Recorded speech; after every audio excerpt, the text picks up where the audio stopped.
मैंने आपसे पहले नहीं कहा कि अगर तनुजा बहू खाना पूछने के लिए आई है तो मतलब कि 8 बज गए होंगे। आप ही मेरी बात नहीं मान रहे थे, अपनी घड़ी के भरोसे बैठे थे।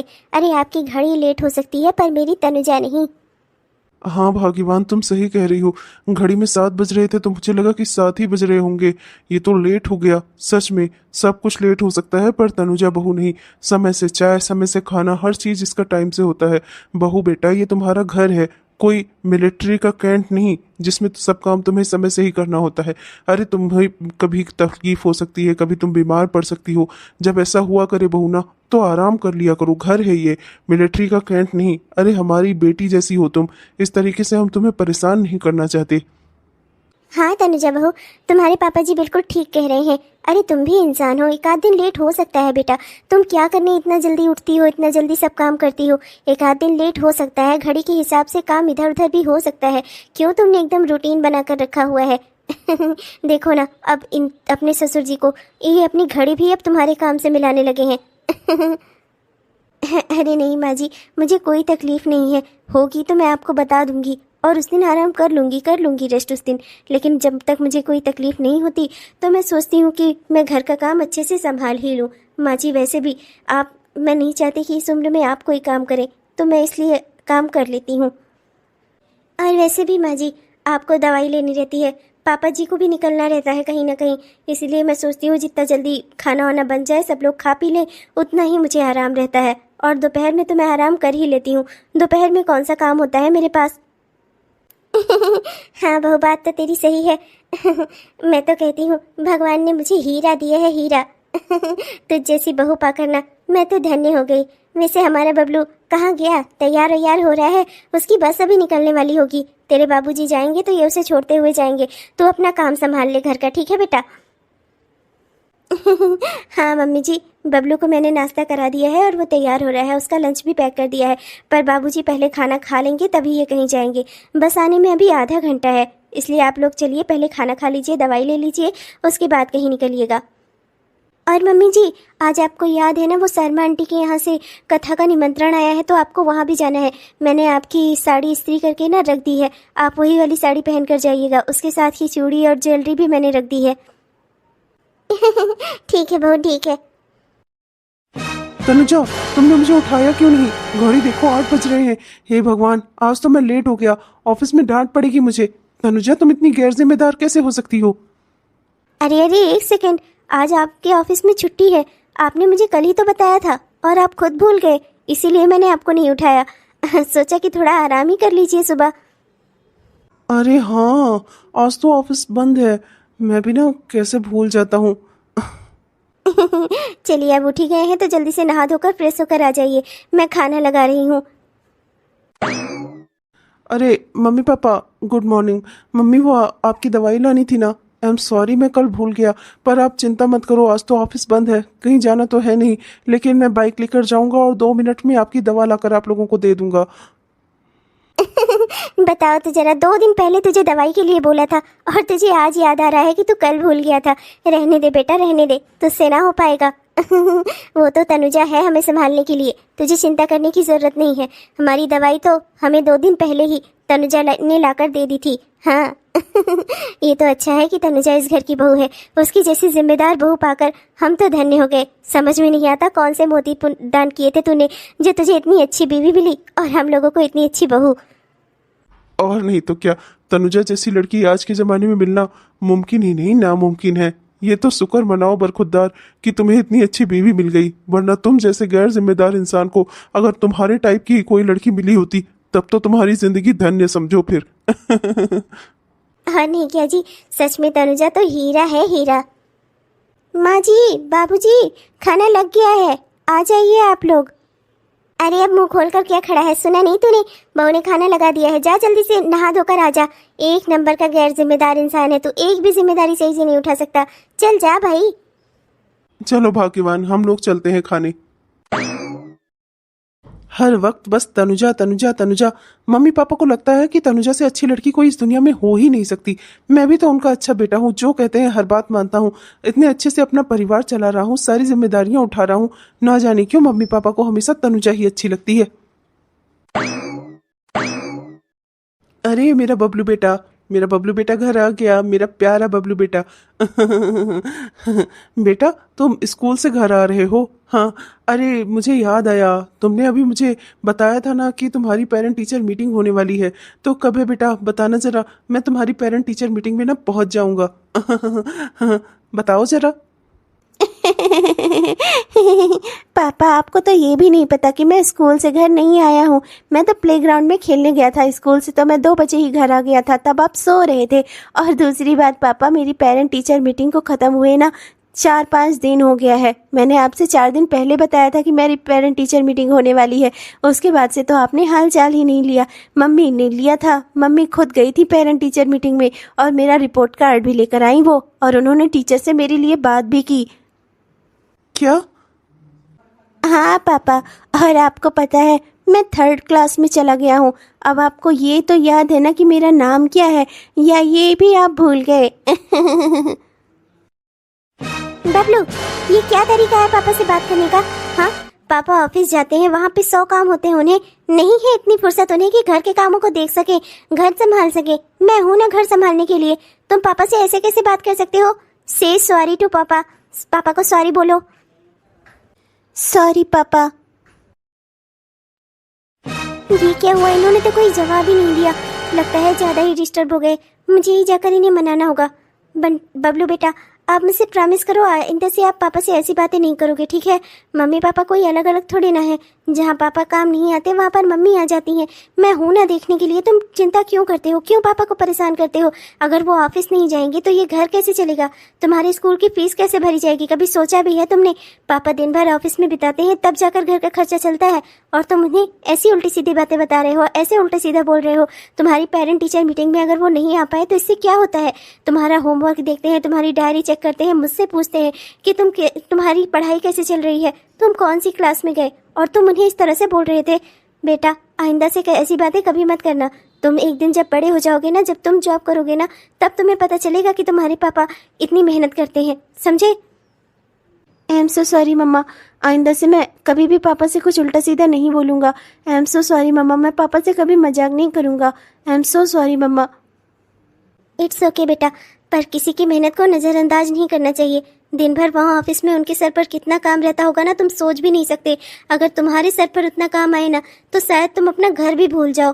घर की जिम्मेदारियाँ तो दूर की बात है, तुम्हारे पापा बहुत कुछ करते हैं, बहुत कुछ सहते हैं, तब जाकर हमारे घर में सारी व्यवस्थाएं सही से चलती हैं।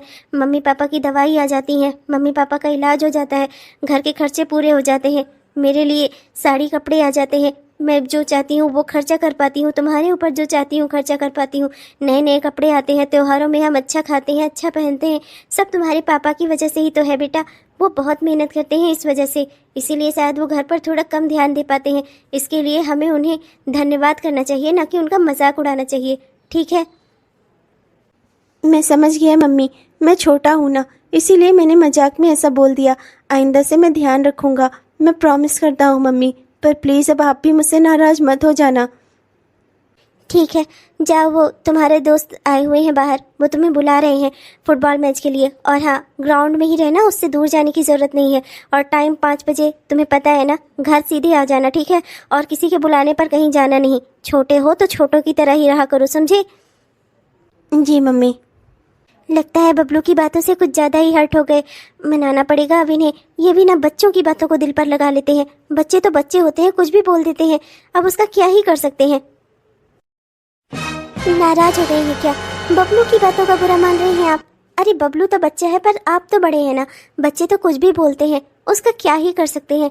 आप उसकी बातों को दिल पर लगा रहे हैं, वो बच्चा है, अभी नहीं समझ रहा था वो। बबलू बच्चा है, पर तुम तो बड़ी हो ना। तुमने मेरे बेटे के कानों में क्या भरा है कि उसका बाप गैर जिम्मेदार है, उसके बारे में कुछ खोज खबर नहीं रखता।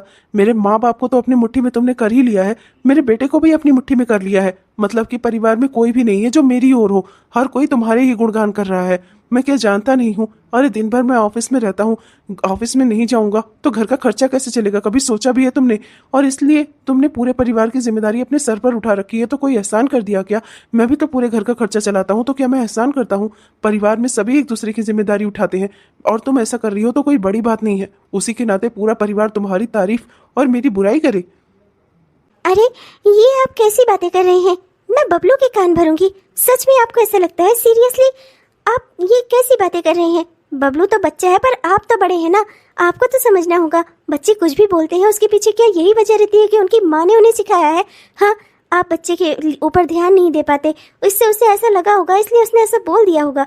मैंने उसके कान में कुछ ऐसा नहीं भरा है, आपको ये गलत फहमी है। और मैंने किसी को अपनी ओर नहीं किया है, हर कोई आपकी ओर है। हर कोई जानता है कि आप इस परिवार के मुखिया हैं, आप इस परिवार को चला रहे हैं। रहने दो सफाई देने को, सब मुझे दिखाई दे रहा है। मेरे पूरे परिवार को अपने बस में कर रखा है, हर कोई बस तुम्हारी तारीफ करता है, पड़ोसी से लेकर मेरे घर तक में। अब तो मेरे बेटे ने भी यही कह दिया कि मैं बेकार हूँ, उसकी माँ ही अच्छी है। हाँ, होगी ही क्यों नहीं, सबको अपने ओर जो करके रखा है तुमने। मैं सच कह रही, मैंने ऐसा कुछ नहीं किया है। समझने की कोशिश करिए, मैंने तो उल्टा बबलू को समझाया ही है। देखिए, परिवार है ये, परिवार में सब एक दूसरे के लिए ही होते हैं। मैंने किसी को अपनी ओर नहीं किया है, हर कोई आपकी ओर है, मैं खुद आपकी ओर हूँ। मैं जानती हूँ कि आप कितनी मेहनत करते हैं। मैं सच कह रही हूँ, मैंने बबलू को नहीं भड़काया। आप प्लीज़ मेरी बातों का यकीन करिए। अच्छा चलिए, छोड़िए इन बातों को, बबलू बच्चा है, जाने देते हैं उसकी बातों को। मैं आपके लिए मिल्क शेक बना कर लेकर आती हूँ। जब कभी गुस्सा आए ना तो मिल्क शेक पी लेना चाहिए, उससे दिमाग थोड़ा ठंडा हो जाता है। रहने दो, तुमसे ना मुझे आज की तारीख में तो कुछ भी नहीं चाहिए। मैं यहाँ से चला जाऊंगा, तुम्हारी शक्ल नहीं देखूंगा तो मेरी अपने आप मेरी तबीयत भी ठीक हो जाएगी और मेरा मूड भी सही हो जाएगा।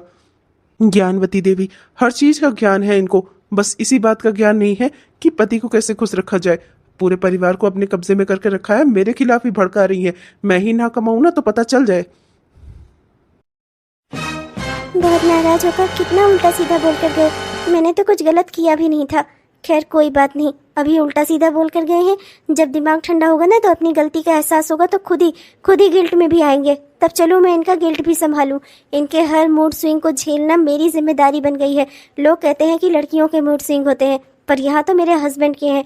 अभी गुस्सा होकर लड़कर उल्टा सीधा बोल कर जा रहे हैं, शाम को आएंगे तो दुखी होंगे, फिर बताएंगे मैंने ऐसा क्यों कहा तुम्हें। प्लीज़ मुझे माफ़ कर दो। मैं जानती हूँ इतने सालों में ना सब देख चुकी हूँ मैं। अब चलो मैं ही चलकर अपना शाम के खाने की तैयारी कर लेती हूँ। इनके मूड स्विंग में मैं मम्मी पापा को भूखा तो नहीं रख सकती ना। बस घर से दूर निकल आओ, सब ठीक। अब ये बुढ़ऊ काका क्यों मेरे पास आ रहे हैं, इनको मुझसे क्या काम हो गया। अरे संजीव बेटा, अच्छा हुआ कि तुम मुझे यही मिल गए, तुम्हारे घर ही आ रहा था निमंत्रण देने के लिए। परसों सत्यनारायण भगवान की कथा रखी है तो घर में तुम सबको आना है, ठीक है। अपने मम्मी पापा को और क्या कहते हैं बबलू बेटा को भी बोल देना, तुम भी आना, और साथ में ना तनुजा बहू को भी लेकर आना। तनुजा बहू की वजह से ही तो आज मेरी बेटी की जिंदगी संवर गई। उसके ससुराल वाले उसके ऊपर कितना अत्याचार करते थे। तनुजा बहू ने ही मुझे समझाया कि लड़की की जिंदगी सबसे बड़ी है, उस परिवार की इज्जत नहीं, पहले लड़की की जिंदगी देखनी चाहिए। मैं परिवार की नाक बचाने के लिए अपनी बेटी को उसके ससुराल में ही रहने दे रहा था। वो लोग उसके ऊपर बहुत जुल्म सितम करते थे और उसके बाद तनुजा बहू की बात मानकर मैं उसे अपने घर ले आया और यहाँ ले आकर उसका एडमिशन कराया, पढ़ाई लिखाई कराई। और अब जानते हो बेटा, वो डॉक्टरी के इम्तिहान में पास हो गई है। हाँ, अब मेरी बिटिया डॉक्टर बनेगी। मैंने भी सोच लिया है, जैसे ना तैसे करके ना अपने सारे खेत और जमीन सब बेच करके ना उसकी फीस भर दूंगा, डॉक्टर बन जाएगी बिटिया मेरी। तनुजा बहू की सलाह से आज उसकी जिंदगी संवर गई। उसने खास करके तनुजा बहू को बुलाया है बेटा, तो तनुजा बहू से जरूर बोल देना, ठीक है बेटा। वैसे बेटा एक बात माननी पड़ेगी, तनुजा बहुत बहुत ही अच्छी है, भगवान उसे हमेशा सुखी रखे। उसकी जैसी पत्नी पाकर तुम तो धन्य हो गए बेटा, धन्य। तनुजा बहू तो हीरा है, हीरा। ठीक है काका, ठीक है, समझ गया, मैं बता दूंगा तनुजा को। ठीक है, नमस्कार, धन्यवाद। हाँ हाँ बेटा, बता जरूर देना, ठीक है। और आना तुम सब, हाँ। तनुजा बहू को खास कर भेज देना घर पर, हाँ। बिटिया उसे याद कर रही थी। ठीक काका, ठीक, बोल दूंगा, बोल दूंगा। हाँ, यहाँ भी तनुजा, जहाँ जाओ वहां तनुजा। जरा सा वॉक करने निकला था कि दिमाग को शांति मिल जाए, पर नहीं, यहाँ भी 4 लोग आकर उसकी तारीफ करके जा रहे हैं। तनुजा को पाकर तुम धन्य हो गए, तनुजा जैसी पत्नी पाकर तुम धन्य हो गए। तनुजा तो हीरा है, हीरा, और मैं क्या कबाड़ी हूँ? हाँ, मैं भी तो हीरा हूँ। मुझ जैसे इंसान को पाकर तनुजा नहीं धन्य हो गई। आजकल के युग में क्या मुझ जैसा पति मिलता है किसी को? लेकिन नहीं, हर किसी को तो बस तनुजा ही तनुजा दिखाई देती है। अरे संजीव ब्रो, तू घर जा रहा है क्या? और यार तू इतने गुस्से में क्यों है? कब से तुझे आवाज लगा रहा था, मेरी आवाज ही नहीं सुन रहा था तू। ये तो मैं दौड़ते दौड़ते तेरे पास आ गया, वरना तो तू चला भी जाता। क्या हुआ यार, इतने गुस्से में क्यों है? गुस्से में नहीं हो तो क्या खुशी मनाऊं? जिसे देखो वही तनुजा तनुजा तनुजा, हर कोई तनुजा की तारीफ करता है। अरे तनुजा मेरी पत्नी है, मानता हूँ, पर मैं भी तो अच्छा हूँ, मेरी तो कोई तारीफ नहीं करता। मैं भी तो दिन रात ऑफिस में एक कर देता हूँ अपने घर का खर्चा चलाने के लिए। तनुजा मेरी वजह से अच्छा खाती, अच्छा पहनती है, पर जिसे देखो हर कोई तनुजा की ही तारीफ करता है, मेरी तारीफ कोई नहीं करता। मैं क्या अच्छा इंसान नहीं हूँ? हाँ, हर कोई जिसे देखो वही तनुजा, मेरे मम्मी पापा, यहाँ तक कि मेरा बेटा भी, और अब तो अड़ोसी पड़ोसी भी आकर मुझे बताकर जा रहे हैं कि तुम्हारी बीवी बहुत अच्छी है। अरे यार, तो मुझे तो समझ में नहीं आ रहा है, इसमें नाराज होने वाली क्या बात है? तुझे तो खुश होना चाहिए।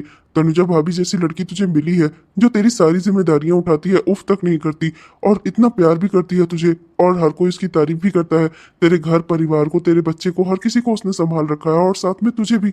तो तुझे तो खुशी होनी चाहिए। अब तारीफ पत्नी की हो या पति की हो, तारीफ तो असलियत में दोनों की ही होती है ना, क्योंकि पत्नी भी तो पति की ही है। अरे तेरी ही तो पत्नी है, तो उसकी तारीफ मतलब तेरी तारीफ। तुझे तो खुश होना चाहिए। तो इतना नाराज क्यों हो रहा है यार? मुझे तो समझ में नहीं आ रहा है। अच्छा, तो जो बाकी रह गई थी कसर ना, वो अब तू पूरी कर दे।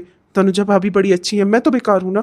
तनुजा मेरी पत्नी है तो इससे क्या होता है, मैं भी तो उसका पति हूँ। मेरी तारीफ कोई जाकर उसके कान में क्यों नहीं करके आता कि मैं इतना मेहनती हूँ, मैंने इतना बढ़िया घर बनाया है, मैं इतने अच्छे से अपनी जिम्मेदारियां संभाल रहा हूँ, अपने माँ बाप को देख रहा हूँ, अपने बच्चे को पाल रहा हूँ, इतने अच्छे से इस घर को चला रहा हूँ, तनुजा के खर्चे भी मैं ही उठा रहा हूँ। पर तारीफ तारीफ सिर्फ और सिर्फ तनुजा की ही होती है, औरत है ना वो। अरे यार, ये कोई कहने वाली बात है क्या? हर कोई जानता है तारीफ चाहे पत्नी की हो या पति की हो, असलियत में तारीफ तो दोनों की हो रही होती है ना। तू जो कर रहा है वो तेरा फर्ज है, पर तनुजा जो कर रही है ना, वो बड़ी बात है, क्योंकि आजकल के युग में उसकी जैसी पत्नी मिलना ना नामुमकिन सी बात है। बेटा तो हर घर में तेरे जैसा होगा, पर बहू बहू उसकी जैसी बहुत कम होती है, इस नाते लोग उसकी तारीफ करते हैं। और तुझे तो खुश होना चाहिए कि हीरा जैसी बीवी मिली है तुझे, और तू उसकी तारीफ से जलन कर रहा है। मुझे तो समझ में नहीं आ रहा है कि क्यों। हाँ, अब तूने सही बात कही। मैं जो करूँ मेरा फर्ज, और तनुजा जो करे वो उसकी अच्छाई। यही तो बात है, इसी नाते तो हर कोई उसकी तारीफ कर रहा है। अब मुझे उसकी और तारीफ नहीं सुननी है, समझा तू? हट जा मेरे रास्ते से, मैं घर जा रहा हूँ वापस से। हाँ नहीं तो। अरे ये संजीव को अचानक से हो क्या गया है? तनुजा भाभी तो इतने समय से अपनी जिम्मेदारियां संभाल रही हैं, हर कोई उनकी तारीफ करता है। घर परिवार को, अपने सास ससुर को, सारी नाते रिश्तेदारी को, यहाँ तक कि मोहल्लादारी को, हर चीज को उन्होंने अच्छे से संभाल कर रखा है। ऐसी औरत की तारीफ कोई ना करे भला तो कैसे ना करे? इसलिए हर इंसान करता है, तो इसे तो खुश होना चाहिए। भाई बीवी तो मेरी ही है ना, अगर खुशी उसकी कोई तारीफ करे तो खुश तो मुझे ही होना चाहिए, ऐसा सोचना चाहिए इसे। पर ये तो अपनी ही पत्नी से जलन कर रहा है। हे भगवान, क्या कहा जाए आजकल के युग के बेवकूफ आदमियों का। हर जगह बस तनुजा तनुजा तनुजा। अब ना जाने कहाँ चली गई, कमरे से गई होगी कहीं, जाकर कहीं अपनी तारीफ करवाने लायक कोई काम कर रही होगी कि फिर कोई उसकी तारीफ करे। हाँ नहीं तो। कहीं नहीं गई हूँ, यही हूँ। और मुझे पूरा यकीन था कि गुस्से में गए हैं, गुस्से में आएंगे, तभी भी आपको मेरी ही याद आएगी कि मैं कहाँ पर हूँ। चलिए आप बैठ जाइए, मैं आपका सर दबा देती हूँ, सारी टेंशन दूर हो जाएगी आपकी। हाँ। अरे अभी भी नाराज हैं क्या? अरे अब मान भी जाइए, छोड़िए पुरानी बातों को। बबलू तो बच्चा है, पर आप क्यों बच्चा बन रहे हैं? हाँ। अभी तक मुझे बस एक ही बच्चे को संभालना है, अब मैं दूसरा बच्चा भी नहीं संभाल सकती अभी। चलिए अब आप खुश हो जाइए, कम से कम पतिदेव।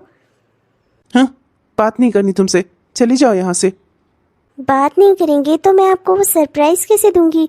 वो सरप्राइज जो आपको चाहिए था बहुत दिन से। कुछ नहीं चाहिए तुमसे, और ना ही तुमसे कोई बात करनी है। जाओ, जाकर दुनिया भर का भला करो, मेरे माँ बाप के कान भरो, मेरे बेटे के कान भरो, अड़ोसियों पड़ोसियों को खुश करो, सबको खुश कर दो। हर कोई तुम्हारा ही नाम का जाप करे, हर कोई कहे कि तनुजा हीरा है, और मैं तो नकारा हूं ना। चली जाओ यहाँ से, मेरा मन मत भड़काओ, समझी? ओहो, लगता है ऐसे नहीं मानेंगे। अब मुझे इनका सरप्राइज इनको देना ही पड़ेगा। पति देव, मैं आ रही हूँ। अरे अभी भी उधर ही मुंह करके खड़े हैं, एक बार मेरी ओर देख तो लीजिए, आपका सबसे खास सरप्राइज लेकर आई हूँ मैं। तुमने ये ड्रेस पहन ली? तुमने तो कहा था कि तुम इसे नहीं पहनोगी। अरे क्यों नहीं पहनूंगी भला? मेरे पति इतने प्यार से लेकर आए थे मेरे लिए, तो क्यों नहीं पहनूंगी भला? मैंने इसे संभाल कर रख दिया था, मैंने बस आपको ये कहा था कि मैं ये पहनकर पार्टी में नहीं जाऊंगी। आपके ऑफिस की पार्टी थी, वहाँ बड़े बड़े लोग आते, तो मैं बस ये ड्रेस पहनकर पार्टी में नहीं जाना चाहती थी। एक सिंपल साड़ी में इंसान मॉडर्न लग सकता है, उसके लिए इतना ताम झाम करने की ज़रूरत नहीं है। और जब मेरे मन ने अलाउ नहीं किया मुझे इस तरह से ऑफिस की पार्टी में जाने के लिए, तभी मैंने मना किया था। बाकी आपके सामने तो मैं पहन ही सकती हूँ। आप इतने प्यार से लेकर आए थे तो मैं क्यों नहीं पहनूंगी भला। मैंने इसे संभाल कर रख दिया था कि किसी दिन पहनकर आपको दिखाऊंगी। बताइए कैसी लग रही हूँ मैं? अब हुए आप खुश या अभी भी नाराज हैं? सच में बहुत सुंदर लग रही है, सच में। अब बबलू बेटा, तुम्हारे दादा बुढ़े हो गए हैं ना। हमारे जमाने में ये सब नहीं होता था। ये स्कूल में नो बैग डे और ये सब नहीं होता था। हमारे जमाने में तो खड़िया और स्लेट रोज लेकर जाना पड़ता था, रोज लिखना पड़ता था। हमारे टाइम में कभी ये नहीं हुआ कि आज स्कूल में बस्ता ही लेकर नहीं आना है। मेरे टाइम में तो एक झोला हम लोग उठाते थे, उसमें होता था एक स्लेट, एक खड़िया, आराम से जाकर पढ़ते थे। मास्टर जी स्कूल के वो लकड़ी वाला बोर्ड होता था, उस पर लिखते थे और हम लोग वही सब उतारते थे। आजकल के तो स्कूलों में अलग अलग चोचले हो गए हैं भाई। ये सब को जानकारी ना तेरे बाबा को नहीं है बेटा। अरे तो ठीक है, आपको जानकारी नहीं है तो पोते ने तो आपको जानकारी दे दी ना। अब जाइए वरना उसकी बस छूट जाएगी। जाओ बेटा बबलू, बाय। बाय दादी, बाय। ले भैया, तुम्हारी दादी भी मॉडर्न हो गई हैं, बाय बाय बोलने लगी हैं। हाँ, नहीं तो राम राम जी छोड़कर बाय बाय कर रही हैं। बहुत ही अच्छी बात है। हम ही एक ठो पीछे रह गए, बाकी सब आगे निकल गए दुनिया में।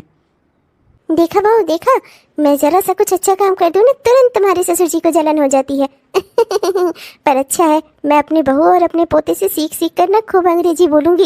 रोज बुढ़ऊ जलेंगे मुझसे। अरे नहीं नहीं मम्मी जी, ऐसा नहीं है। पापा जी आपसे क्यों जलन करेंगे भला? वो तो बस आपसे ऐसे मजाक करते हैं। बाकी पति पत्नी में कैसी जलन? तारीफ चाहे आपकी हो या बाबूजी की हो, तारीफ तो असलियत में दोनों की ही होती है ना। क्योंकि पति पत्नी तो एक दूसरे के आधे भाग ही होते हैं ना। तो चाहे इसकी तारीफ करिए या उसकी तारीफ करिए, बात तो एक ही है। बात तो तेरी सही है बहू, पर काश ऐसे सब समझने लगे ना तो फिर क्या ही बात हो। तो जैसे समझदार अगर सब हो जाए तो। बहू, वो मैं क्या कह रही थी कि कल बिजली का बिल आया था ना, तो भरना होगा उसे। तो एक काम कर, तू आज ही से ना उससे संजीव से बात कर ले, उससे कह दे, वरना वो लास्ट टाइम तक ना भूल जाता है। मम्मी जी इसकी कोई ज़रूरत ही नहीं है। वो ऑनलाइन होने लगा ना बिजली का बिल, तो मैंने ऑनलाइन ही पे कर दिया था। हाँ, बिजली का बिल भरा जा चुका है माँ जी, आप निश्चिंत रहिए। जो काम मुझसे जितना हो पाएगा मैं कर लेती हूँ। मैं सोचती हूँ ज़्यादातर बोझ संजीव जी के कंधों पर ना आए।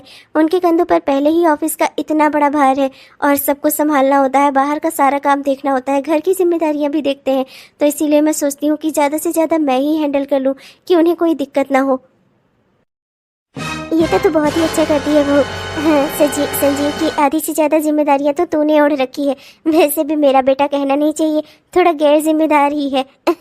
अच्छा हुआ कि तुझ जैसी लड़की मिल गई, वरना ना जाने ही मेरे संजीव का और इस घर का क्या ही होता। फिर शुरू हो गई मेरी माँ। अरे वो आपका लंच पैक करके ना आपके बैग में डाल दिया है और आपका बैग बाइक पर लगा दिया है। मुझे लगा ही था कि 9 बजने वाले हैं, आप ऑफिस के लिए निकलने वाले ही होंगे। अच्छा ठीक है, आप ना टाइम से शाम को घर आ जाइएगा और लंच ना टाइम से कर लीजिएगा, ठीक है? बाय। बहू, संजीव ने तुझे बाय नहीं बोला पलटकर? सब तुम दोनों के बीच में ठीक तो है ना? कुछ गलत तो नहीं है ना? संजीव का व्यवहार आजकल कुछ बदला बदला सा लगता है बहू। हाँ माँ जी ठीक ही है। वो क्या है ना कि मुझे लगता है शायद ऑफिस जाने की जल्दी में भूल गए होंगे, वरना कभी वो मुझे बिना बाय किए नहीं जाते ऑफिस के लिए। इसलिए माँ जी इतना टेंशन मत लीजिए, मुझे लगता है जल्दबाजी में भूल गए होंगे। चल ठीक है, तू कह रही है तो मैं मान लेती हूँ कि कोई टेंशन नहीं है तुम दोनों के बीच। भगवान हमेशा तुम दोनों को ऐसे ही खुश रखे और तुम ऐसे ही हंसती मुस्कुराती रहो। तुम मुस्कुराती हो ना तो लगता है मेरा घर मुस्कुरा रहा हो। ठीक है माँ जी, मैं ना गरम गरम चाय बना लेती हूँ और साथ में प्याज के पकौड़े। आज मौसम भी बहुत अच्छा हो रहा है और साथ में ना वो धनिया और टमाटर वाली बढ़िया वाली चटनी बनाती हूँ। आप बैठिए, मैंने आपका टीवी सीरियल चालू कर दिया है, आप बैठिए, मैं अभी चाय और पकौड़े लेकर आती हूँ। दोनों सास बहू साथ में बैठकर चाय और पकौड़े का आनंद लेंगे और टीवी देखेंगे। ये तो तूने मेरे मन की बात कह दी बहू। ठीक है, मैं चलती हूँ, तू भी जल्दी से आ जा, ठीक है? और कोई काम की ज़रूरत हो ना तो मुझे बताना। प्याज वाज ला दे जा, मैं काट देती हूँ वहीं बैठे बैठे। अरे नहीं नहीं माँ जी, प्याज मैंने पहले ही कट कर लिए हैं, आप बस बैठिए, मैं बस आ रही हूँ 2 मिनट में। यार अब तू हद कर रहा है सच में। अपनी ही पत्नी से कोई जलता है क्या? वो भी इसलिए क्योंकि तेरे घर वाले और नाते रिश्तेदार और मोहल्ले वाले सब उसकी तारीफ कर रहे हैं, बस इस वजह से। यार तुझे तो खुश होना चाहिए। मुझे समझ में नहीं आ रहा है तेरे जलने का आखिर कारण क्या है भाई।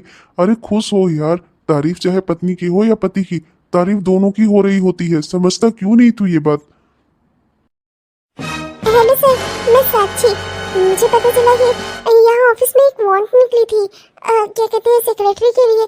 सर मैं ना इंटरव्यू देना चाहती थी, पर सर क्या है ना कि मैं टाइम से आ नहीं पाई। आई एम सॉरी, पर अब तो मैं टाइम से आ गई हूँ ना, अब तो मेरा इंटरव्यू आप लोग ले सकते हैं ना। ओह हेलो मैडम, वो कोई वॉक इन इंटरव्यू नहीं था कि जो होगा वो मुंह उठाकर चला जाएगा। उसके लिए फॉर्म भराए गए थे और कई लोगों ने फॉर्म भी भरे थे, वो इंटरव्यू के लिए आए भी थे और आप तब भी नहीं आई। और अब 2 घंटे बाद आकर कह रही हैं कि मुझे उस इंटरव्यू में पार्टिसिपेट करना है, वो भी बिना फॉर्म भरे। आपको क्या लगता है आपकी तरह ही सब पागल बैठे हैं यहाँ पर?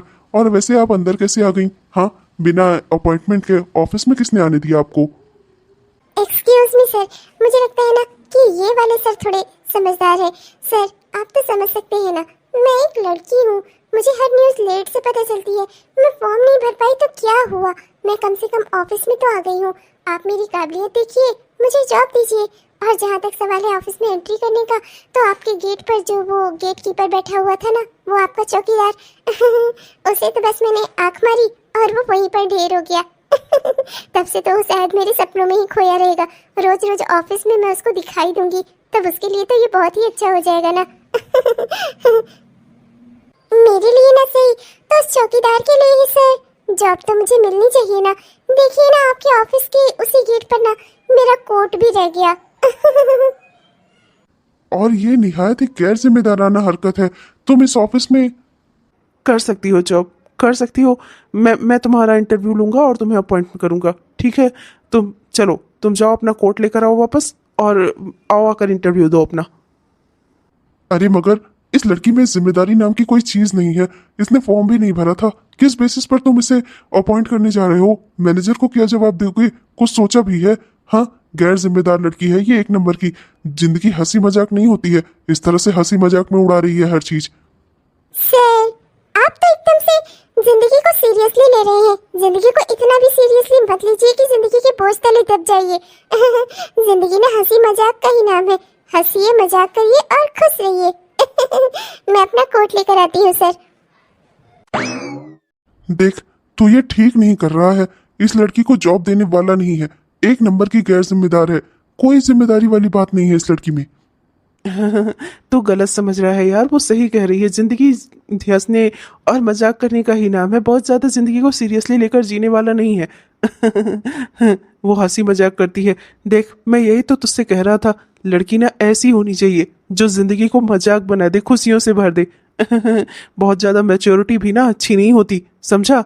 अब चल, उस लड़की का इंटरव्यू लेना है और उसे अपॉइंट करना है। आती रहेगी ऑफिस में तो सब खुश रहेंगे। और इतना सीरियसली मत सोच यार, सुना नहीं तूने? जिंदगी हंसी मजाक का नाम है, खुशी से जीने का नाम है, समझा?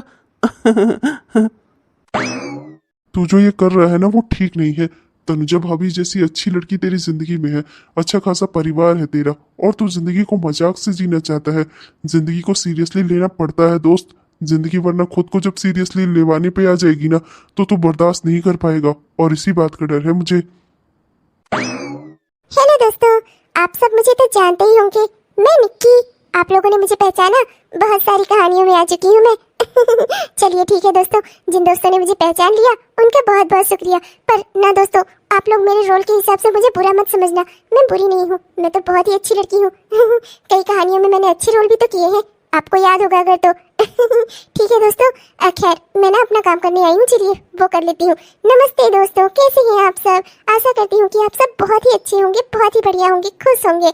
दोस्तों, आप लोगों को क्या लगता है, जिंदगी को सीरियस लेना चाहिए या जिंदगी मजाक करने का नाम है, मजाक में जीने का नाम है? मुझे बताइएगा जरूर। वीडियो आपने पूरा देखा, इसके लिए आपका दिल से बहुत बहुत धन्यवाद। वीडियो अगर पसंद आया हो तो कृपया लाइक जरूर करिएगा और अपने प्यारे प्यारे से कमेंट्स हमें जरूर लिखिएगा। आपके प्यारे प्यारे कमेंट्स का ना हम दिल से इंतजार करते हैं दोस्तों। और हमारे वो प्यारे प्यारे दोस्त जिन्होंने हमारे इस चैनल को अब तक सब्सक्राइब नहीं किया है ना, कृपया जरूर सब्सक्राइब कर लीजिएगा दोस्तों, जिससे हमारे इस तरह के वीडियोस आप तक हर दिन पहुंचते रहे।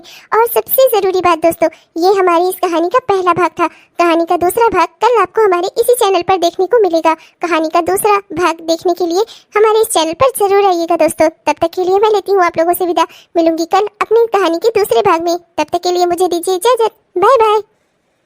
वैसे एक पति को अपनी पत्नी की तारीफ से जलन होनी चाहिए क्या, या नहीं होनी चाहिए? या पत्नी को पति की तारीफ से जलन होनी चाहिए या नहीं होनी चाहिए? आप लोगों को क्या लगता है दोस्तों, बताइएगा जरूर। जिंदगी जीने का क्या नजरिया होना चाहिए? बहुत खुश होकर जीना, जिंदगी को मजाक में उड़ाना, या जिंदगी को सीरियसली लेकर जीना? मुझे बताइएगा जरूर। आप लोगों की राय मेरे लिए बहुत बहुत बहुत इंपॉर्टेंट है। ठीक है दोस्तों, बाय बाय।